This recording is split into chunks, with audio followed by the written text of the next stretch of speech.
Cumulative Test, Units 1 to 5. I'm talking to Rachel Tress, author of the best-selling book What Might Have Been. Tell us more, Rachel.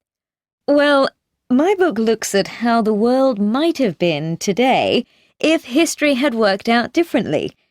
We tend to think that great historical events are almost inevitable, but history is often a good deal more random than we imagine.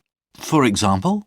Well, in AD 9, 3 legions of the Roman army were ambushed in a battle in the Teutoburg forest by Germanic tribes.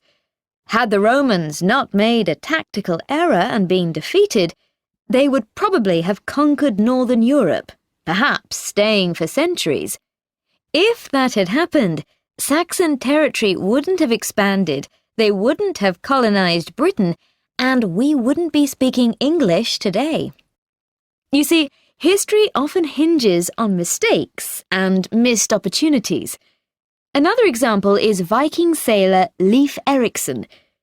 In approximately 1000 AD, Erikson sailed west from Greenland and discovered a land which he called Vinland. But here's the essential point. Erikson only stayed for 1 summer in North America, then left.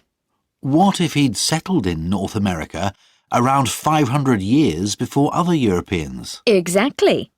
The Vikings could have colonized the whole continent. Another great example in your book is Zheng He. Yes, Zheng He worked for the Chinese Ming Emperor, who ordered him to explore Asia and establish trade with foreign rulers.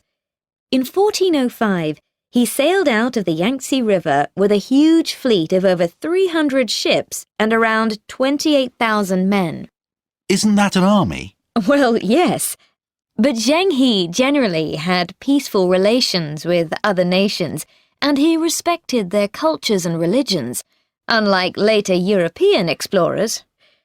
Zheng He's 7 voyages took him to southern Asia, the Indian Ocean, Arabia, and down the coast of Africa.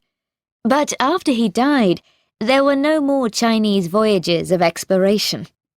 What would the world be like today if the Chinese had gone further, around southern Africa and into the Atlantic? Would many Africans today be speaking Chinese? Perhaps.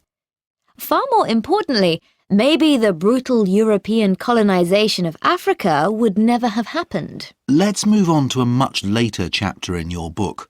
Did a blue suit save the world? What's that about? It's basically about why, in 1960, TV viewers felt that John F. Kennedy won a debate against Richard Nixon when both men were campaigning to be President of the United States. It wasn't about what the 2 men said, it was all about the clothes. Kennedy's blue suit looked cleaner and brighter than Nixon's grey clothes on the black and white TV sets of the time. It helped Kennedy to literally stand out in the debate.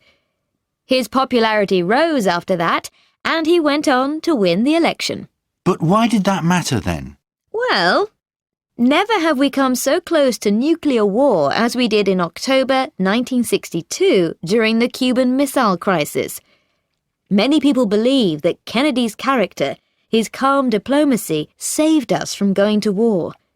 Were it not for that blue suit, would we still be here? That's incredible. Thank you, Rachel. Now, Rachel will soon have finished filming a documentary series based on her book, and we'll be reviewing that when it comes out. The series is also